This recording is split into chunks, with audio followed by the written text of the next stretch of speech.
"That ugly old sow, look at what she's wearing." My daughter-in-law sneered right on the wedding stage of a lavish reception, her microphone still on, and every guest in the room swung their attention to me. I froze mid-step, my hand still clenched around my purse, a surge of fury and humiliation rising. Then I looked straight at her father. Gregory, the bride's father, a well-known businessman in Charleston in a sharp suit, was chuckling with guests when his eyes suddenly went rigid, locking on my face with disbelief and shock. "You're Marion Cole, the one who bought my company, Whitmore Logistics?" I smiled, reset the trap in my head, and decided not to leave early. I never imagined that on my son's wedding day, in front of hundreds of elegant guests in Charleston, South Carolina, I'd be publicly insulted with something so vicious. From the moment I stepped into the ballroom, I'd braced myself for the Whitmore family's scrutiny, but I didn't expect my brand new daughter-in-law to swing straight at my dignity like that. Half-stifled laughter rippled out, mixed with awkward discomfort. People looked at me, then at Harper, as if they were watching a cheap little play. I stood there in a simple navy dress, my grandmother's classic pearl strand snug at my collarbone. I chose that outfit carefully because I know what people expect from a widowed, retired engineer. Modesty, quiet, nothing flashy, and I wanted them to see exactly that. But when Harper's words rang out, the whole hall shuddered, and right then Gregory Whitmore's gaze swept across me. I watched him stall, as if he'd seen a ghost from the past. His eyes went wide, his sun-browned skin turned ashen. He muttered, loud enough for me to hear, "You're Marion Cole. You were in that conference room back then. You're the one behind the Whitmore Logistics acquisition?" I gave a slight smile. It's the smile I've practiced for years, calm, a touch ambiguous, just too enough to leave people unsure whether I'm confirming or denying. Harper stared at her father in stunned disbelief, while her mother, Vivian, rushed a hand to adjust her glittering diamond necklace, trying to mask the rising panic. In that moment, I knew the game had changed. For 15 years, I've practiced the art of invisibility. I shop at ordinary stores, drive an old sedan, and keep my answers short when anyone asks about retirement. I've lived as if I survived only on Daniel's engineer's salary, my late husband, and his life insurance. No one suspected a thing, but Harper's contempt, paired with Gregory's stare, cracked open the shell I'd protected for a decade and a half. I didn't leave. No, I chose to stay. I lifted a glass of water, sat at a chair by the wall, and watched Lucas and Harper dance. My son was radiant, his smile lighting up the room. I had wished he'd find a decent partner, but from our brief earlier meetings I'd noticed Harper wasn't just nosy about my finances. Her eyes calculated. She didn't see me as a mother-in-law. She saw me as an asset to be appraised. The party rolled on with wine, a 12-piece jazz band, and polite social smiles. But I noticed Harper and her parents whispering nonstop, glancing my way. Gregory tried to look composed, yet his hand trembled when he lifted his glass. Vivian laughed more than usual, her laugh sharp and shrill. Harper, who'd won by humiliating me now, looked uneasy. I left the hall close to midnight, only after I'd seen enough. I wanted everyone to think I was hurt and retreating. In truth, I was already laying out my next moves. This story wouldn't end at a wedding, it was just beginning. Driving back to my small apartment, Charleston's streetlights flickered across the rearview mirror as Gregory's question echoed. "You're the one who bought Whitmore Logistics?" I didn't answer him then, but I knew one thing. My time for silence was ending.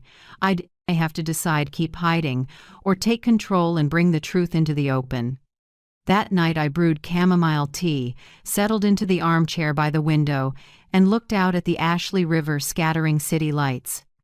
Inside my chest, my heart felt both heavy and electric. Every cell in my body reminded me, I'm not the woman Harper thinks she can belittle. I'm Marion Cole, the woman who, with Daniel, turned a modest engineering idea into a fortune nearing $1 billion. I've been quiet long enough. I set down the cup, opened the small bedroom safe, and pulled out a sealed Navy envelope. Inside were summaries of the Whitmore logistics deal, proof that in power games people always underestimate me, and I've turned that contempt into leverage. I ran a hand across the folder and whispered, "Harper, you just sat down at a chessboard you don't understand." I turned off the lights and got into bed, but my mind kept replaying Harper's sneer and Gregory's shock. I knew Lucas would come with a flood of questions in the morning. I had to be ready. The wall of silence I'd built for 15 years had cracked, and I wasn't going to let anyone else control my story. I didn't sleep that night. I stared at the ceiling and told myself, the real fight has just begun. The morning after the wedding, I brewed a pot of hot coffee and poured it into a white ceramic mug with the logo of the engineering school where Daniel and I used to teach. Steam rose. The rich roast pulled me back to the years when our lives revolved around formulas, diagrams, and long nights in a tiny lab. People see me a 63-year-old widow as if I've got nothing but a small pension and Daniel's life insurance. They imagine my life is a plain apartment, a few neighborly chats, and the weekend farmer's market. They don't know the simplicity is a strategy, a cover Daniel and I built the day we first held the money that changed our lives. I remember clearly one morning in Crawford-en-Frenslac as a better place, 2011, when Daniel brought me a new design.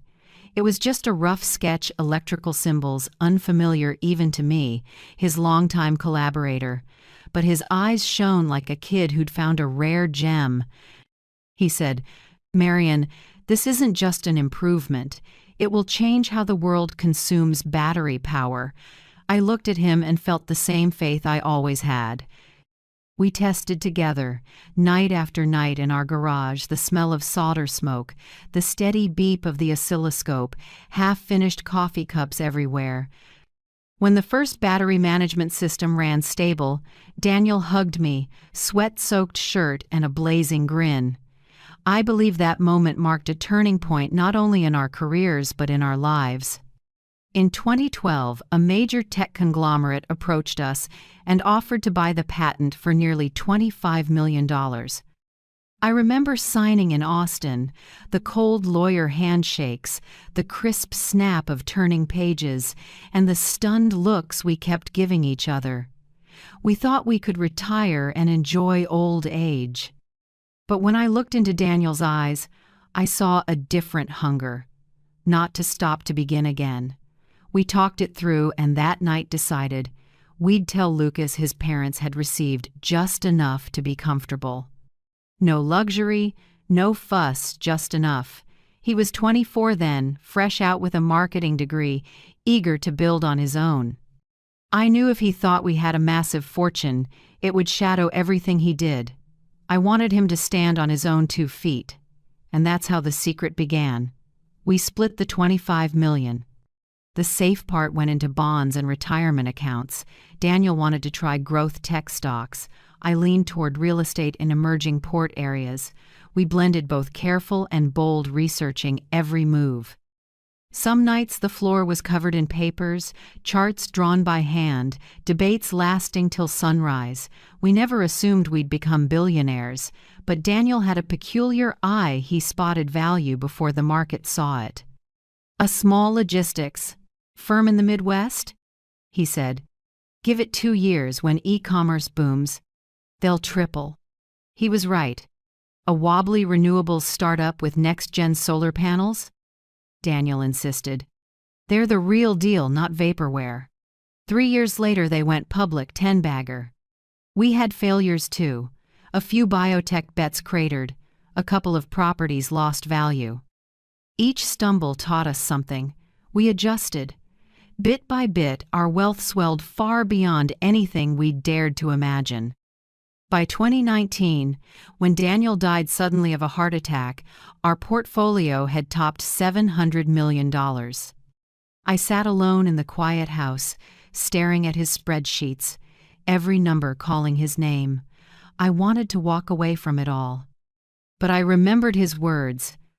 "Marian, don't let anyone underestimate you." Let them think you're just a nice wife. That's when you're strongest. I kept his promise. I stayed modest and quiet so Lucas would believe his mom lived on a pension. Meanwhile, I expanded, forming holding companies to sit behind larger deals. When the chance to buy Whitmore Logistics appeared, I knew it was time. Gregory had driven it to the brink with reckless leverage. I didn't buy it to humiliate him. I bought it because the core was solid and full of potential. So while Harper eyed me with pity and asked if I needed financial help in my old age, her family was living off decisions I'd made. It was ironic and very much aligned with my philosophy. Truly wealthy people don't need to flaunt it. They let results speak. I drew a long breath and took a sip of coffee. On the table lay the long-sealed envelope for the Whitmore Logistics acquisition. After Gregory's look last night, I knew this secret would be dug up sooner or later. I didn't regret it. All those quiet years, all those times I chose silence over indignation, were part of the strategy Daniel and I designed. Invisibility. And now, maybe it was time to face the consequences. The coffee steamed, but I couldn't taste it. I'd barely slept. Harper's smug face, the sharp peals of laughter, and Gregory's drained expression replayed like a jammed film reel. I knew my hiding time was over. At exactly 7 a.m., the phone shattered the silence. Lucas's name lit up the screen. I answered quickly, my heart tugged between relief and worry. "Mom," my son's voice rushed out, "we need to talk. About last night."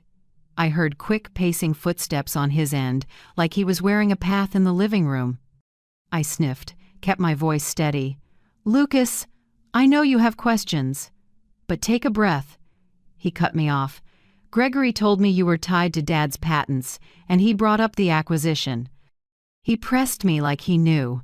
"I need to understand what's going on. I need answers, Mom."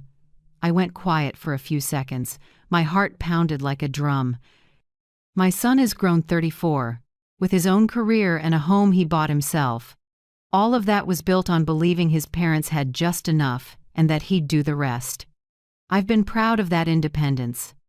And now I was facing the question I'd always known would come. "I didn't leave last night because I was tired," I said slowly. "I left because I needed time to think. I'll tell you everything, but not over the phone." A heavy sigh came through. Then Lucas, with a trace of disappointment, "Has Harper texted you?" "She told me she wants the family to have lunch today. She says she's already talked with her parents about some things we need to discuss." A stab went through my chest. I didn't need to guess what those things were. Harper never passes up a chance to sink her claws in deeper. Last night her eyes weren't just contemptuous, they were probing, calculating. She'd smelled a secret. And once Harper catches a scent, she digs. "Didn't you see it last night?" I asked, dry and a little bitter. Harper didn't just want an introduction, she wanted to strip me down in front of the whole ballroom. But when Gregory recognized me, she got rattled. "So no, this lunch won't be about checking on my health." Lucas hesitated. "Mom, you mean Harper knows more than she's saying?" I didn't answer directly. I stood at the window where sunlight fell across the red brick roofs of the neighborhood. I knew Harper was smart enough to assemble the pieces. And if Gregory truly suspected, he wouldn't stay quiet for long. "Lucas," I said softly, "come to my place tonight. Before you hear any embellished stories, I want you to hear the truth from me." On the other end, there was a long silence. Then Lucas answered, in a small but firm voice. "Okay, Mom, but I need you to be honest. I can't take it if I find out you've hidden anything from me again."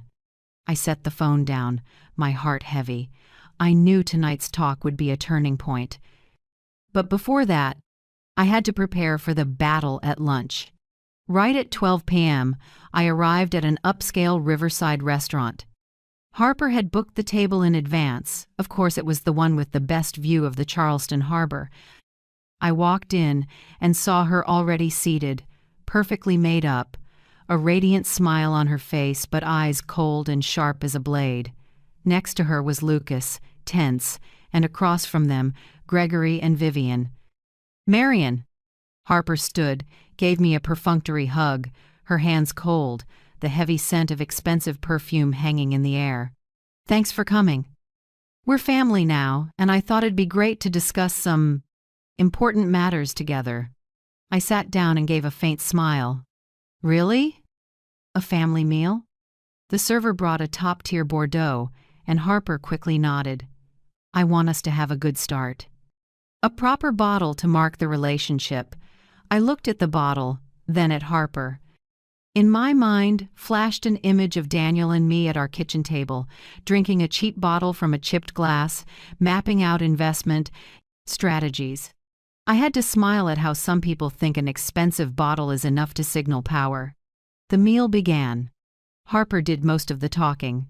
Lucas was almost silent. Gregory tried to play polite. Vivian kept a stiff smile. I sat quietly and listened. "I talked with Dad for a long time last night," Harper began, voice loaded with implication. "And we found quite a few interesting things. He told me about the deal 3 years ago, when Whitmore Logistics was bought by an anonymous investor. He still remembers the woman in that conference room quiet, saying nothing, letting the lawyers handle everything. Very composed." Gregory coughed lightly and looked down at his water. Under the table, Vivian grabbed his hand, but I saw it. Harper tilted her head at me, lips curved. "Strangely enough, he sees that woman in you. From the height, the posture, to the silence. It's hard to miss." Lucas turned to me, his eyes full of questions. I could feel the storm inside him, hope, fear, and anger at being kept in the dark. I lifted my glass, swirled it, and took a small sip. "It's a small world. Sometimes strangers look eerily alike," Harper smiled, but triumph flickered in her eyes. "Exactly. Coincidence is interesting, especially when it involves hundreds of millions of dollars." I set the glass down, my finger tapping lightly on the wooden table. I neither confirmed nor denied.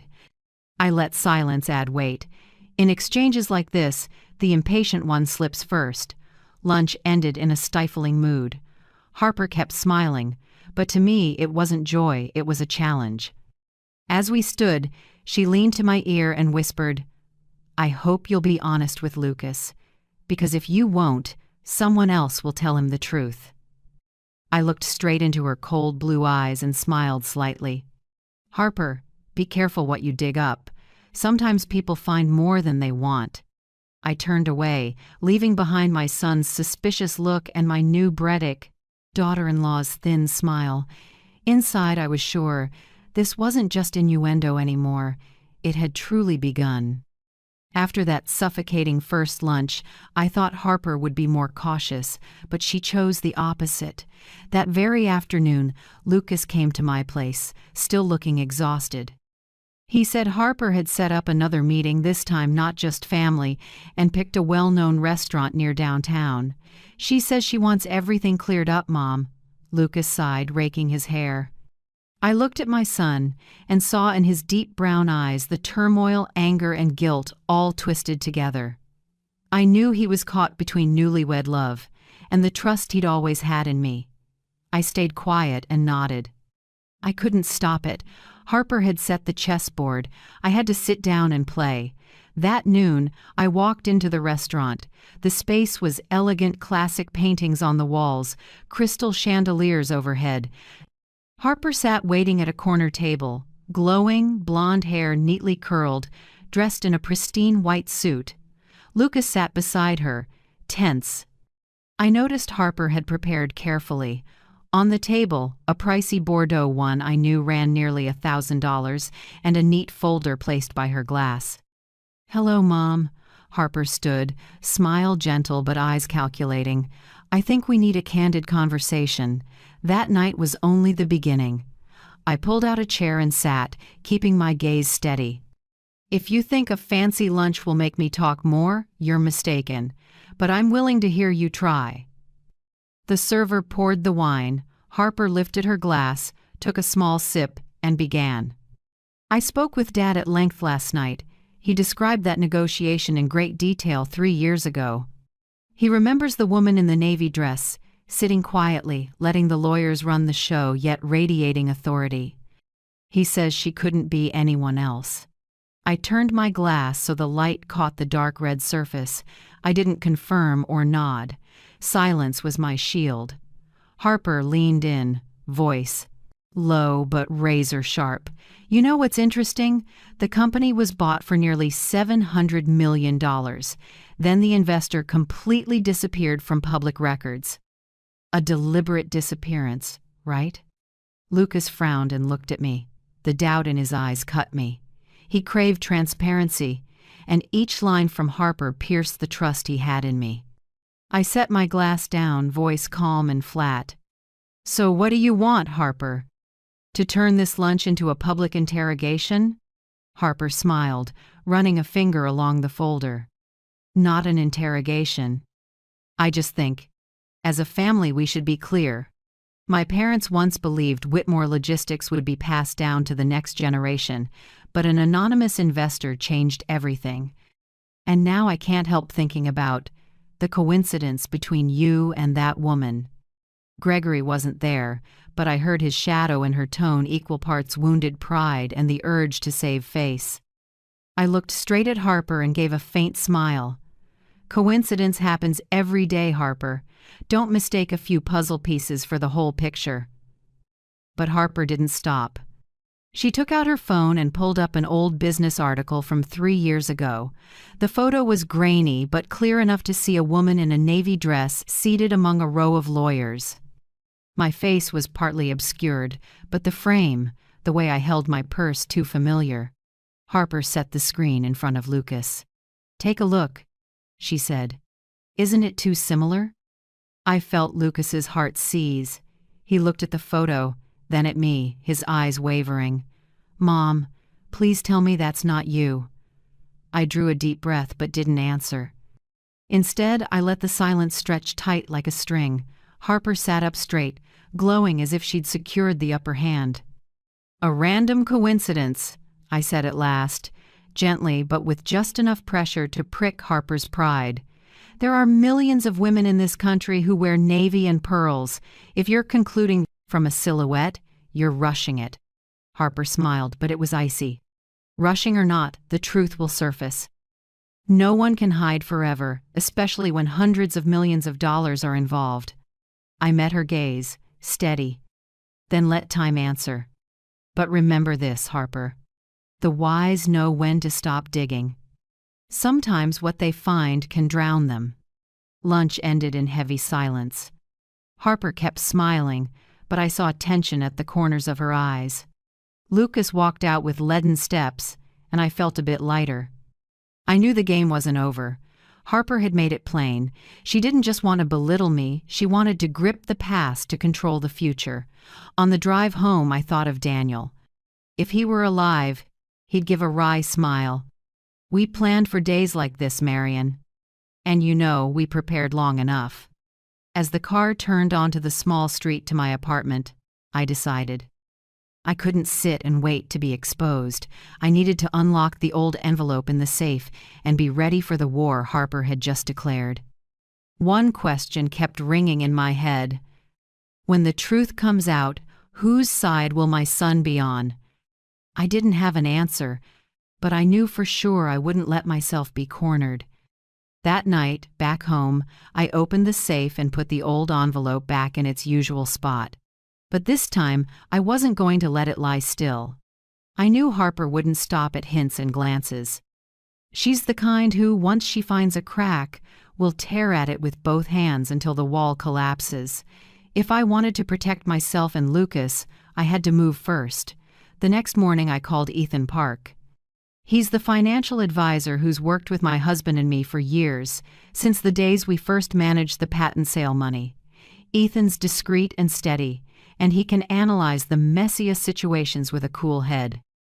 I knew he was the one person who could give me a clear picture of the Whitmore family and the risks circling me. We met at his downtown Charleston office. A modern glass building with a high floor overlooking the river curling under the morning light. He greeted me in a light gray suit, kind face, sharp eyes behind silver frames. "Marion," he said, shaking my hand, voice quiet but firm. "From the way you sounded yesterday, I knew it was serious." I nodded. "Ethan, I need everything on the Whitmores, finances, loans, recent moves. I want the full picture." He paused, then opened his laptop and pulled up a prepared digital file. "You guessed right. I've kept tabs on them for a while, at your request after the acquisition, and what I'm seeing lately isn't good." Ethan turned the screen to me. Charts popped up, debt bars stacked high. He explained, "In 2018 and 2019, Gregory expanded Whitmore Logistics with excessive leverage, buying small firms across the Southeast. When the freight market tightened, they couldn't service the debt. That's why he had to sell to you in 2020. I nodded slightly. I knew that part. But Ethan continued, "What you didn't know is that since then, the Whitmores have kept up a lavish lifestyle with more loans. They've mortgaged nearly 80% of the primary estate in Virginia. Investment accounts have been drained, with only a little left to keep up appearances." I frowned. "So, everything they flaunt rides on debt?" Ethan nodded. "Yes. They're betting Gregory finds another big opportunity, or—" He stopped and looked at me. "Or they look to Lucas and Harper's marriage." The words tightened my chest. I leaned back and drew a long breath. Just as I feared, Harper wasn't only a vain, status-chasing girl, she was a key piece in the Whitmore financial strategy. "There's something else," Ethan added, voice dropping. "I found recent queries from a private investigations firm, Blackridge Investigations. They're trying to trace shell companies and hidden ownership tied to multiple deals over the last decade. Not hard to guess who hired them." I pressed my lips. "Harper." "Likely," Ethan said with a nod. "And I'm seeing the name of an attorney, Mark Vance, a specialist in trust and estate disputes. They've been in contact at least twice this past month." A chill spread through me. Everything was moving faster than I'd thought. Harper hadn't stopped at suspicion. She'd started building a legal strategy to strip away the cover I'd kept for 15 years. "I need to know," I asked, slow but steady, "how much scrutiny the legal structure Daniel and I built can withstand." Ethan sat up straight, took off his glasses, and rubbed his eyes. "Marion, that structure is solid. We used multiple shell layers and accounts in states with strong privacy laws, but nothing is invincible. A targeted investigation, legal and financial combined, can trace it back. The question isn't if it can be exposed, it's when." I stayed silent. Daniel's old words rang in my head. "We don't hide to run away. We hide to protect Lucas, so his work gets the credit." But now that secret was turning into a blade at his throat. "Ethan," I asked, looking him in the eye, "what do you think I should do?" He thought for a moment. "I think you need to control the story before it's exposed in the worst way. Harper's smart, but she's impatient. If you let her lead, this becomes a public attack, maybe even drags in regulators. If you move first, you can reframe it as what it is: a widow devoted to protecting her family. A capable investor who kept things private so her son could stand on his own." His words weighed on me. I hate crafting sentimental narratives, but Ethan was right. In a world where image matters as much as truth, I have to be the storyteller before I become the character in someone else's tale. "There's something else," Ethan added. "If this blows up, Lucas gets hit the hardest. His career is built on the belief he made it on his own. If people find out his mother is a quiet heavyweight behind major deals, they'll question every achievement, promotions, contracts, every opportunity." I clenched my hands on the table. "That's been my biggest fear for years. I didn't hide because I was ashamed of the money. I did it so Lucas would be recognized for his effort. And now what I tried to protect could wreck his life." "Ethan," I said, my voice rough, "put together everything on the Whitmore's finances, debt, loans, real estate, and the side deals they're using to fund their lifestyle. I need the full picture. If they're pulling me into their game, I need to know what I'm up against. Ethan nodded. I'll get it to you within 48 hours, but be careful, Marion. This isn't just private anymore. You're heading into a fight that requires a cool head and patience. And above all, be ready for the fact that sometimes truth isn't a weapon, it's a burden. I stood and shook his hand. I understand. But Ethan, I've been quiet long enough.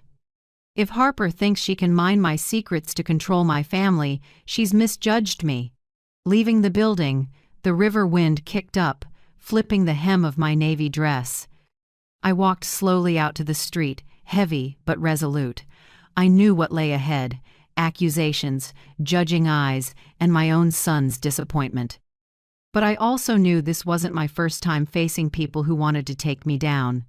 I'd learned how to keep quiet, how to wait, and most of all, how to strike back when they think I'm weakest. Daniel's voice rose in my mind, words I've never forgotten. Marion, a secret is only a burden if you let it lie still. Use it at the right time, and it becomes power. And I understood. That time was close. That night, after meeting Ethan, I went back to my apartment. The living room was the same beige walls, a few old frames, shelves packed with documents yellowing at the edges. But the air felt different. I could feel the old calm cracking. Every step on the wood floor reminded me the time for silence had ended. I stood in front of the bedroom safe. For years I'd rarely opened it, except for routine checks.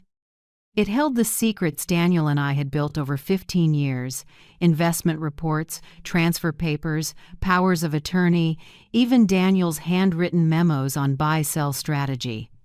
I turned the key. The mechanism clunked in the quiet night. When the door swung open, the paper smell drifted out. I gently pulled the stacks to the dining table and laid each binder down. Warm light from the ceiling lamp washed the pages like they were telling their own stories. I sat, drew a deep breath. In front of me was the history of a fortune. I started with the oldest file, the patent sale contract from 2012. The ink was still dark, Daniel's signature next to mine. I remembered that day we were so shaky we had to sign 3 times to get it right.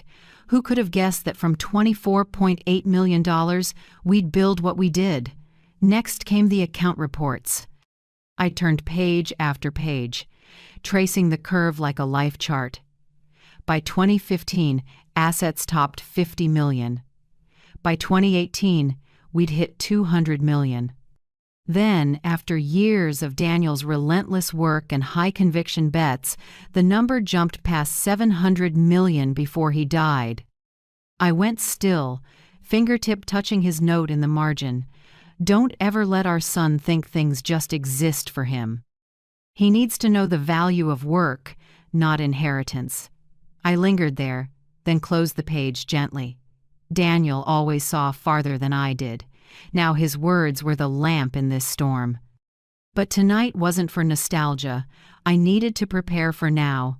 I opened my laptop, entered the secure password, and started digging. If Harper had hired someone to follow me, I was going to look back at her. I'm not young enough to chase every tech trick, but after years with Daniel, I know how to read between the lines. I looked up Blackridge Investigations and found them mentioned in a few legal briefs, a firm that tracks money flows and backtraces shell ownership.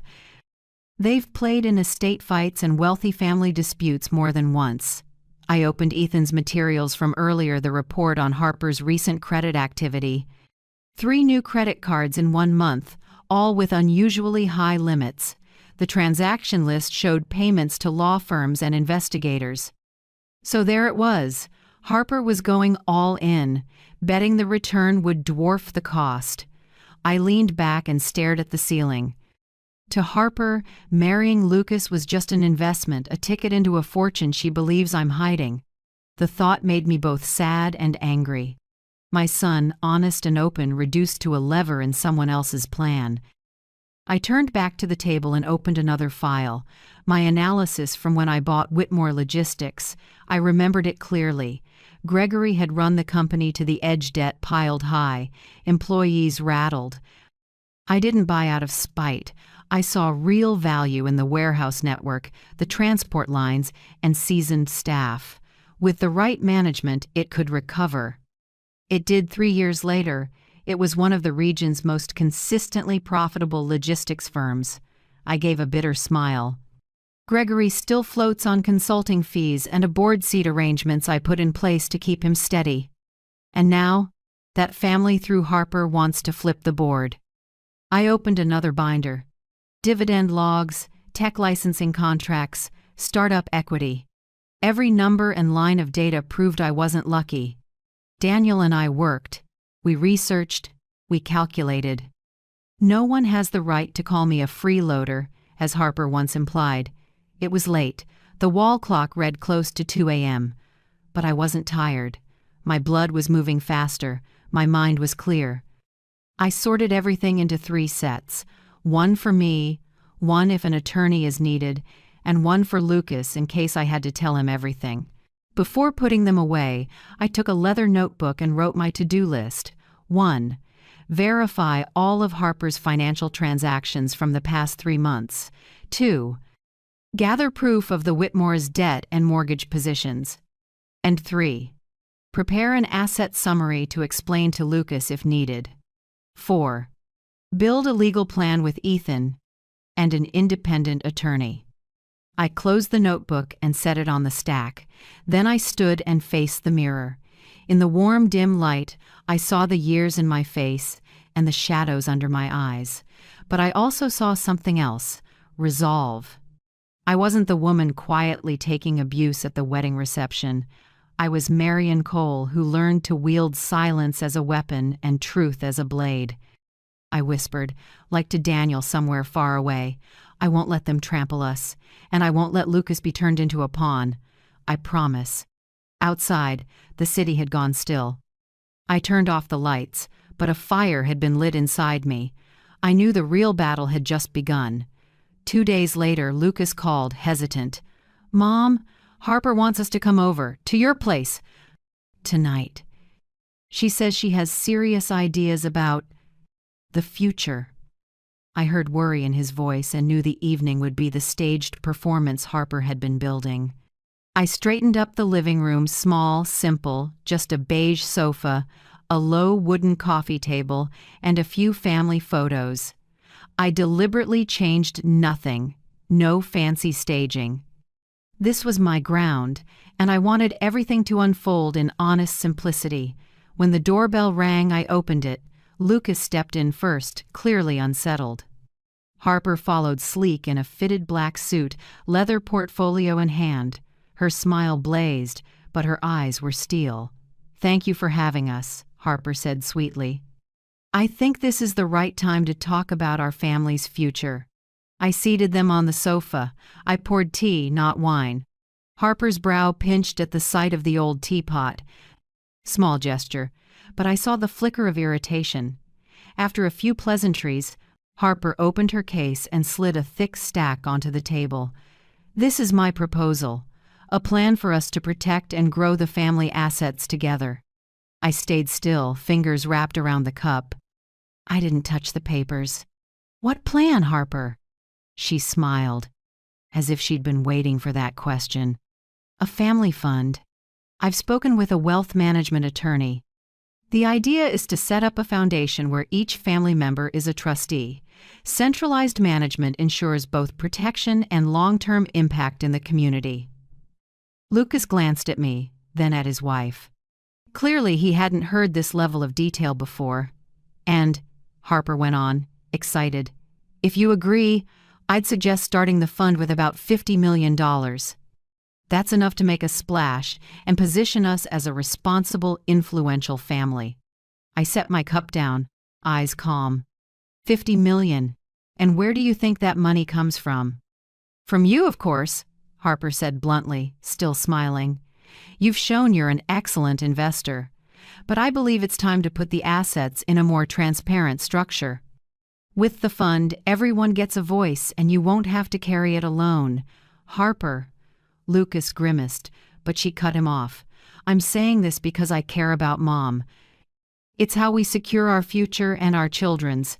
A family fund keeps us transparent, united, and sustainable. I leaned back on the sofa and stayed quiet for a few seconds. I wasn't surprised anymore. This was exactly the move Harper had prepared, a legal pathway to force me to share control. I looked straight into her eyes and said slowly, "So, if there's a fund, who manages it?" "3 people," Harper answered immediately. "You, me, and Lucas.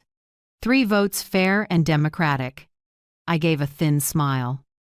"Meaning every decision needs a majority, 1 against 2 in favor. Very clever." Harper tilted her head slightly, confidence brightening her eyes. "You see the logic. No one has a monopoly. Everything is transparent." I quietly watched Lucas.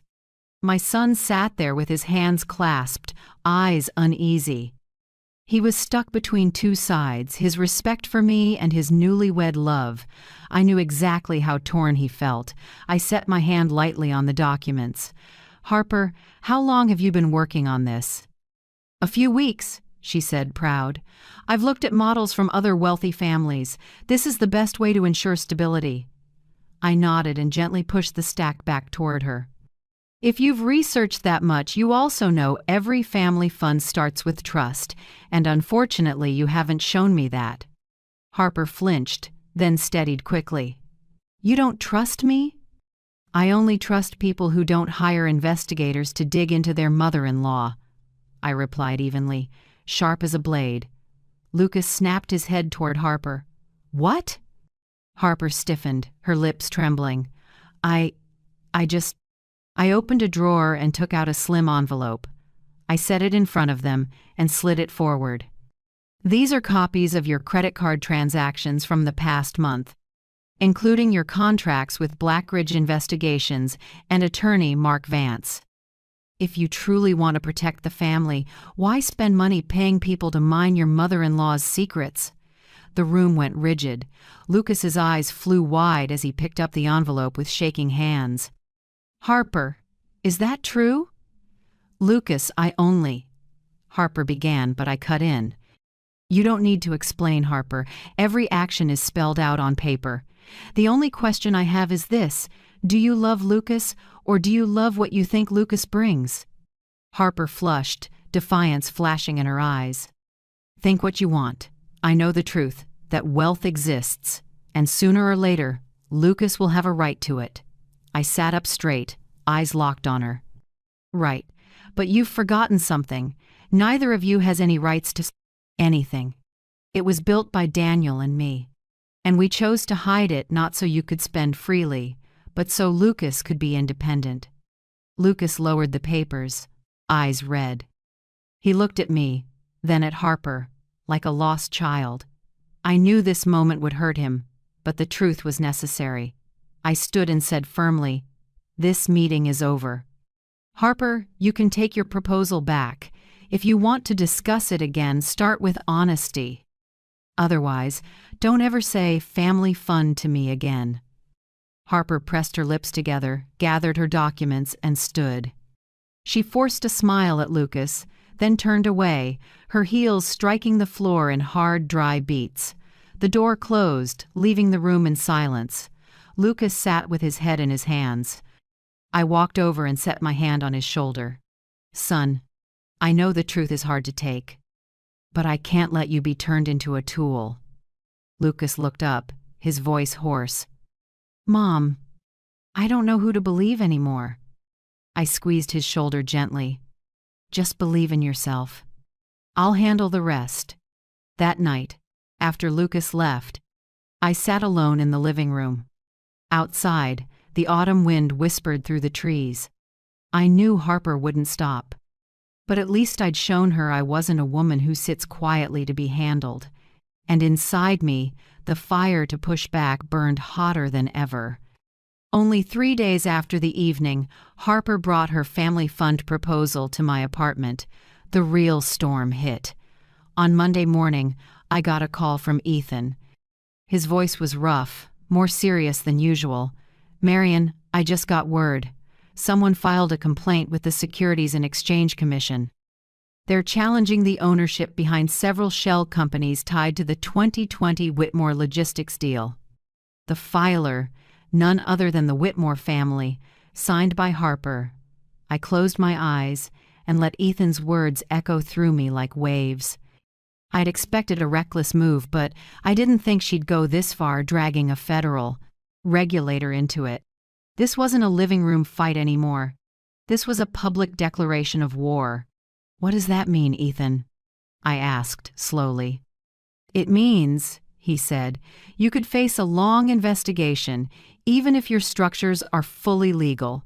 Just being investigated can put your name in the press with all the ugly questions. More importantly, Lucas will get hit. People will say his career came from his mother's money." My grip tightened on the phone. Everything Daniel and I had tried to protect to give Lucas a clean career without the shadow of a fortune was now at risk of collapsing under Harper's greed and calculation. That afternoon, Lucas showed up at my apartment. His face was gaunt, dark circles under his eyes. He didn't say hello, just walked straight to the couch and dropped onto it. "Mom," he said, voice tight, "is it true? Are you the one behind the Whitmore Logistics buyout?" I stayed quiet and looked at my son. His eyes drilled into me, hurt and angry. I knew this moment would come sooner or later, but my heart still stabbed seeing him face the truth. "Yes," I said after a pause. "I was the buyer. I invested through a shell to keep it private. I didn't want you dragged into it. I didn't want your success to be dismissed." Lucas let out a bitter laugh and shook his head. "You think hiding it protects me? You've lied to me for 15 years. I've been proud of making it on my own, and now co-workers, bosses, everyone can say I rode family money. Do you have any idea how humiliating that feels?" I went still. I wanted to go hold him, but I knew any comfort would sound like an excuse. I spoke, my voice trembling but steady. "Lucas, understand this. Your father and I never wanted you to live off an inheritance. Everything I did was so you'd have a fair shot." "Fair?" Lucas shot to his feet, eyes red. "If it's fair, why didn't you tell me from the start? Why let me live in the dark? Now I'm a joke to Harper, to her family, and soon, maybe to the world. Who were you protecting, me or your image?" His words cut straight through me. In my memory, I heard Daniel's gentle voice. "There'll be a day Lucas blames you. But trust me, one day he'll understand." I clung to that to keep from breaking. "You can hate me, blame me," I said slowly, eyes on him. "But I'd rather carry that than see you lose everything to a truth told too soon. I chose to keep the secret because I believed one day you'd understand." Lucas turned away and stood for a long moment. I saw his shoulders shake, whether from anger or tears, I couldn't tell. That evening, Ethan arrived with another stack of files. We sat at the dining table with papers spread everywhere. "Harper's building a narrative," Ethan said. "She and her family will claim you hid your identity to take over Whitmore Logistics and control their financial future. They'll play the victims and paint you as the manipulator." I nodded, calmer than I felt. They forget the company would have gone bankrupt without me. But justice and public opinion rarely walk together. Ethan sighed. "We need to prep on 2 fronts, legal and public. I'll bring in a top corporate attorney. But with Lucas, you have to be careful. The crack is widening. Harper will use this to push him further from you." I looked out the window at the city glowing at night. Quiet pain filled me. I'd expected Harper to strike, but I didn't expect her hardest blow to land on the bond between me and my son. The next day, I received a meeting request from the Whitmore's law firm. They wanted a transparent discussion about finances. Plainly, a tribunal. Lucas texted me, "Mom, I'll go with you. But please be honest this time, no more hiding." I stared at my phone, my chest tightening. I knew this wasn't just a meeting. It would decide whose side Lucas stood on. I closed my eyes and told myself, Marian, this is the moment your son sees who you really are. Don't let Harper define you. The meeting took place high up in a glass-walled conference room overlooking Charleston. Gregory and his wife were already there, faces arranged in dignified pretense. Harper sat beside Lucas in a steely gray suit, with the hard-edged attorney, Mark Vance, in front of her.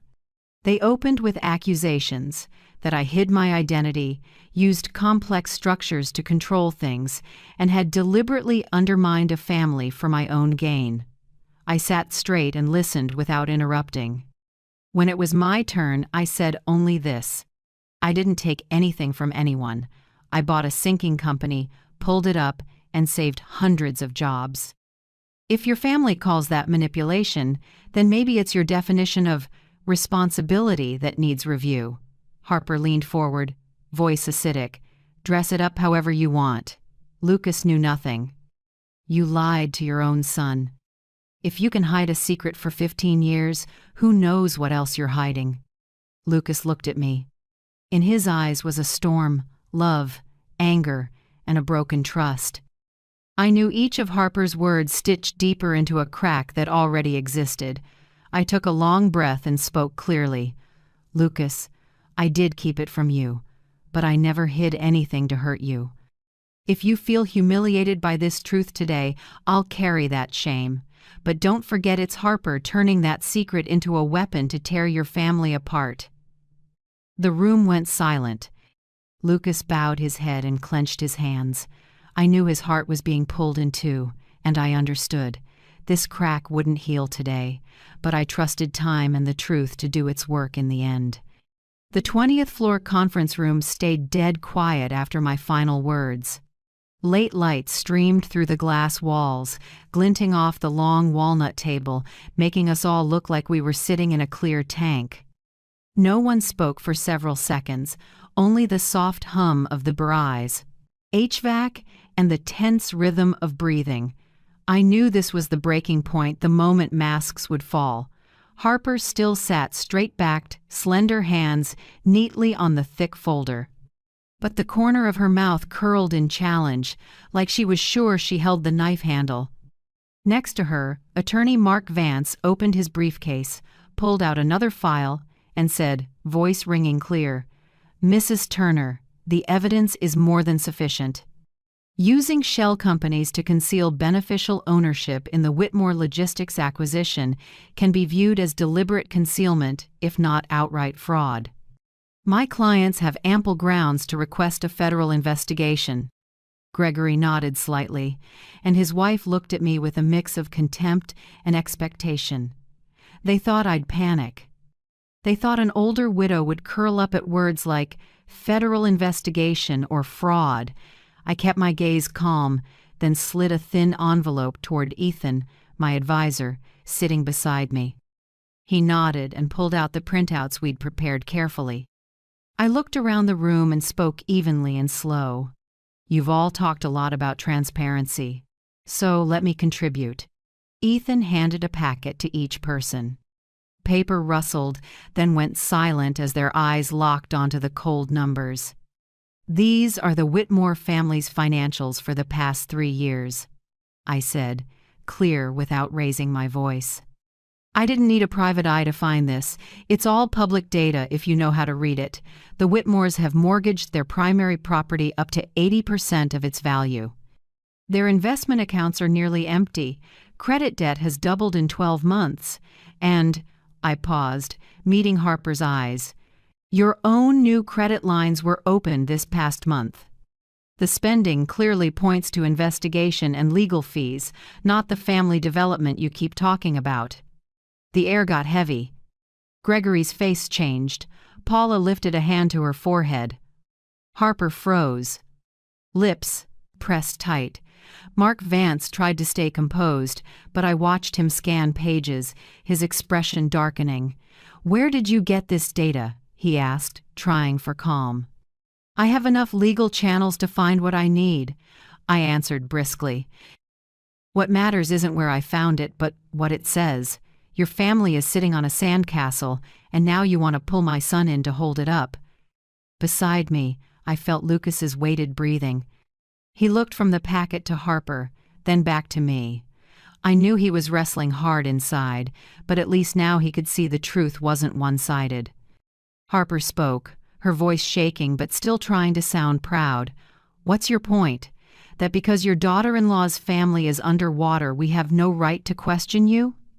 The fact remains you deceived Lucas and hid a massive fortune from your own son." I looked right into her cold blue eyes and gave a thin smile. "No, Harper. My point is this: when a family drowning in debt stages a public performance and accuses someone else, that isn't justice, that's desperation. And desperation never beats the truth." I stood, slowly, letting each word land like a stone. "You have two choices. 1. Keep pushing this into the courts and the press. If you do, I'll make public the Whitmore's full financial condition from mortgage leverage to those inflated credit lines. Then it won't just be your reputation, even the last piece of land you're clinging to will end up with your creditors. 2. You stop, immediately. I won't pursue your digging, and I won't mention the new loans. In return, I want a written commitment. The Whitmore family will never drag Lucas or me into any financial dispute again. If you violate it, I won't be lenient a second time." The room went dead quiet. I could feel Lucas's heartbeat quicken, his hand clenched into a fist. Gregory stared down at the documents, like he'd been hit where it hurts most. Paula sighed heavily, her eyes flicking between her husband and daughter. Harper, still stiff, burst out, "You're giving my entire family an ultimatum?" "I'm not giving an ultimatum," I said flatly. "I'm giving you a chance to avoid public humiliation." Silence stretched so long I could hear the second hand on the wall clock. Finally Gregory spoke, voice hoarse. "Harper, that's enough. We can't win this game." "Dad," Harper snapped toward him, eyes blazing. But Gregory only shook his head, his trembling hand resting on the packet. He'd realized the wall he'd leaned on for years was a thin coat of paint over rot. Paula squeezed her daughter's hand, whispering something I couldn't catch. Harper looked at me with hatred in her eyes, but powerless. Mark Vance packed his papers and cleared his throat. "I'll confer with my clients. But it's clear Mrs. Turner has prepared thoroughly. I think an out-of-court agreement is the most reasonable option." I nodded and said nothing. I knew I held the board. When everyone left, only Lucas and I remained in the fading afternoon light. My son turned the packet in his hands, avoiding my eyes. I knew his heart was tangled. "Mom," he said at last, voice raw, "why did it have to come to this?" I set my hand on the table, close to his. "Because some people treat family like an investment, and when they do, I have to protect you whatever it takes." Lucas stayed quiet, then exhaled, like setting one burden down and picking up another. I knew the crack between us was still there, but at least today he'd seen the truth from both sides. I looked out through the glass. The city was glittering with lights, and inside me pride mixed with exhaustion. I'd just delivered an ultimatum, and I knew Harper wouldn't forget the humiliation. But in that moment I also knew I wasn't the one being cornered anymore. I was back where I belonged, the one in control of the board. Now it was just a matter of seeing which way they'd go, bow their heads or choose the road to ruin. The glass-walled meeting ended like a tense chess match, and I left the building feeling like I'd stepped out of a hurricane. But the wind after the storm wasn't peace, it was a weighted quiet. I knew my ultimatum had severed the last thread of a fragile truce. From here on out, either the Whitmores stepped back in silence, or they chose to destroy themselves in the open.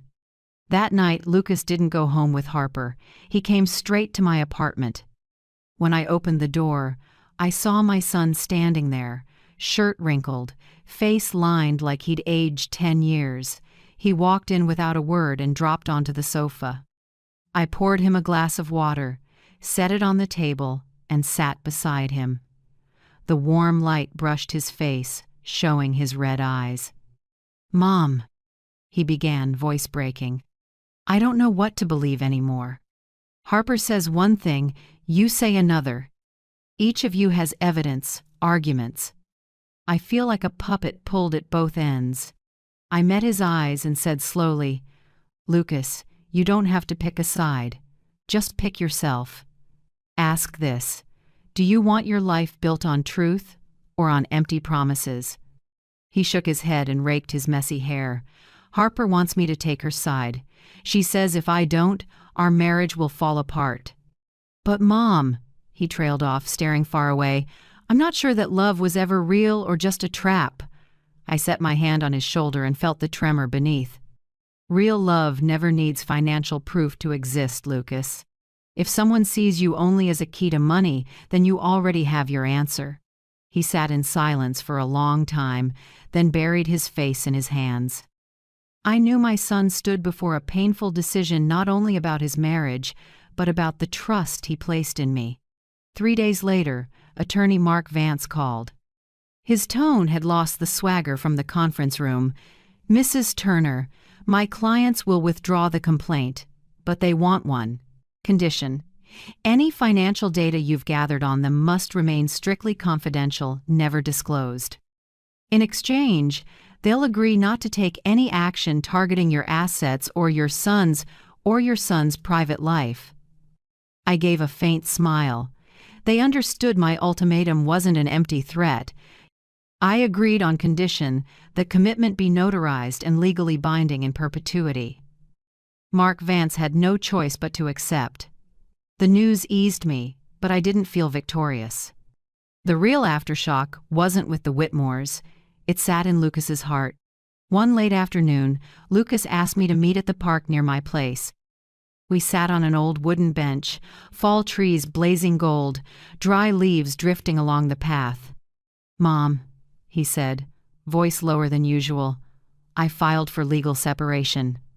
I froze and looked at my son. The fury from before was gone. In its place was a deep, steady sadness. "I know this will upend my life," he went on, "but I can't live in a marriage where every day I have to prove I'm not a walking wallet. Harper chose her road, and I have to choose mine." I set my hand over his, grown strong, yet shaking like a little boy's. "Lucas, I'm sorry I dragged you into this storm. But I'm proud you chose the truth, no matter how much it hurts." He looked up, eyes wet. "Mom, I'm not sure I've forgiven you, but I know you fought for me. And I think that's the only reason I'm still standing." His words cut and healed at once. I accepted both. I didn't expect instant forgiveness, only that my son see I never abandoned him. In the weeks that followed, things settled. The Whitmores pulled in and went quiet. Rumors about their debt leaked through a few financial circles, but no one spoke openly. Our legal agreement held. Harper vanished from Lucas's life as if she'd never been there. As for me, I spent evenings by the window, watching traffic slide under the streetlights. Some nights I missed Daniel fiercely. I missed our late talks about plans, about shielding Lucas. I wished he were alive to see our son finally learn the lessons of pride and courage. One night, Lucas came over for dinner. We sat at my small table with roast chicken I'd made. Mid-meal, he said suddenly, "Mom, I think you were right. Some secrets, if revealed too soon, can wreck a life. I'm not sure I can forgive everything yet, but I know you didn't hide it to deceive me. You hid it to protect me." I looked at him, eyes blurring. Years of weight in my chest finally started to lift. That night, while clearing the dishes, I thought of what Ethan said. Truth isn't always a weapon. Sometimes it's a burden. I'd carried that burden for so long, and after the aftershocks I realized it can also be a bridge.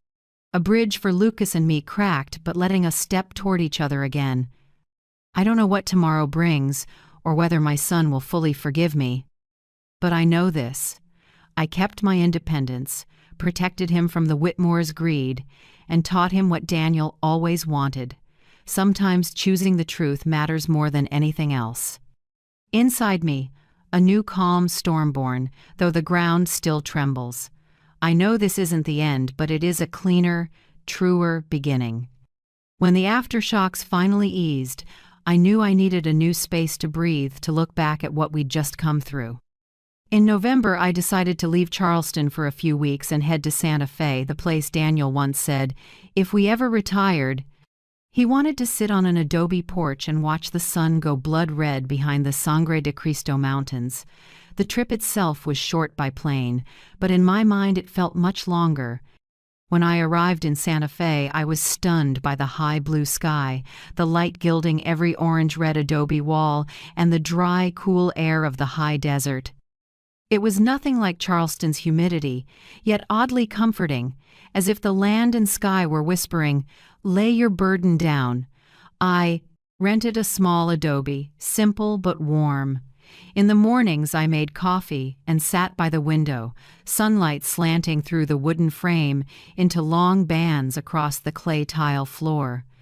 In the afternoons I walked streets littered with golden maple leaves, stopping in little galleries where local artists hung abstract canvases beside rough-hewn wooden sculptures.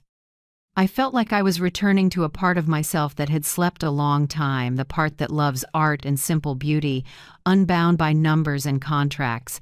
But I knew I couldn't just run away. I didn't come here to forget. I came to find a new direction. One evening, while journaling under the desk lamp, I suddenly remembered something Daniel had written in an old note. Never let money just sit in a safe. It has to create life, opportunity, and change. Those words stopped me cold. Maybe it was time to turn my assets into something useful, instead of just a secret to protect. The next day, I contacted Ethan and asked him to come to Santa Fe for a few days. We met at a small cafe on Canyon Road, walls lined with oil paintings. Ethan brought his laptop, and I brought a folder I'd drafted over several nights. "Ethan," I said, firm, "I want to set up a fund, not some fake family fund like the one Harper pitched. A real fund, independent, transparent, with a clear purpose." He looked at me, raised an eyebrow. "What kind of fund, Marion?" I slid the folder toward him. "The Coal Innovators Fund, a fund for young American inventors and researchers, people with ideas but no capital, or who get overlooked because they're not part of the system. I want them to have the chance Daniel once dreamed of, back when we were a young, broke couple in a garage thinking about technology." Ethan flipped through the pages. His eyes brightened, and he nodded slowly. "A big idea, and you have both the resources and the credibility to make it real." I smiled lightly. "It's also how I want Lucas to see the truth. This wealth isn't here to destroy. It's here to build. It doesn't need to be hidden anymore, because now it has a purpose." In the days that followed, we worked non-stop. I met with a nonprofit legal team in Santa Fe to set up the foundation. I called a few of Daniel's old research colleagues and asked them to serve as honorary advisors, and I wrote a short mission statement for the fund. Born from a garage dream, this fund exists to open doors for other garage dreams. At night, I sat in the quiet adobe house, listening to wind brush the wooden door, feeling a strange warmth. It felt like Daniel was right there, smiling as I wrote each word. A week later, I asked Lucas to come to Santa Fe. When my son stepped into the adobe house, I could see the change in him. The heavy gloom of the past weeks had lifted, replaced by a new calm like the storm had forced him to grow. "Mom, why did you call me here?" he asked, setting his suitcase down. I handed him a folder. "Read." Lucas sat, turning the pages. His eyes widened. When he reached the last page, where I'd written the fund's name, Coal Innovators Fund, he looked up, his lips trembling. "Mom, you really want to do this?"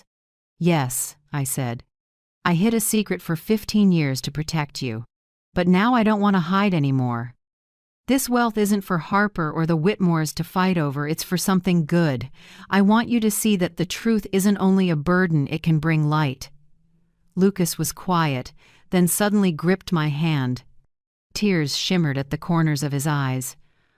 "Mom, I'm not sure I've forgiven you for keeping me in the dark, but I'm proud of you. I want to build this fund with you." My heart lifted. For the first time in years, I felt the mother-son bond knitting back together. I squeezed his hand and nodded. The fund's announcement took place in Santa Fe, in a small hall washed with sunlight pouring through the Burberry windows. I wore a deep blue dress, hair neatly pinned, mission statement in hand. Lucas sat in the front row, face bright, eyes proud. Ethan stood nearby, giving me a look of encouragement. When I stepped to the podium, the room fell silent. I began with a simple story. 15 years ago, my husband and I sat in a small garage, surrounded by circuit boards and piles of papers. We had nothing but an idea and stubborn persistence. If someone had believed in us back then, maybe we would have traveled faster, with fewer bumps. Today, I want to be that someone for other dreams. I paused and looked around the room. Everyone's eyes were on me, listening. The Coal Innovators Fund is here to support young inventors and researchers, those who dare to dream and dare to build. This isn't a family's fund, it's a fund for ideas. I hope it will live longer than I do, longer than this generation. Applause rose around me. I looked down at Lucas. He smiled at me, the smile I had waited years to see, a smile without doubt or distance. That night, after the announcement, my son and I sat on the adobe porch under a starry Santa Fe sky. I poured 2 glasses of red wine and set one in front of him. "What do you think?" I asked. Lucas lifted his glass, just a little. "I think you turned a war into a beginning, and maybe I should learn to do the same." I smiled. "We're both still learning, Lucas, and Santa Fe, maybe this is our first classroom." The high desert wind drifted by, carrying the scent of earth and dry grass. I tilted my face to the sky and whispered inside, "Daniel, do you see? We kept our promise, and now our legacy won't be a secret, it'll be a guiding light." On my last night in Santa Fe, I sat on the adobe porch, the high desert air turning crisp, smoke from nearby chimneys threading through the dark. Lucas had gone to bed, and I lingered, sipping hot tea.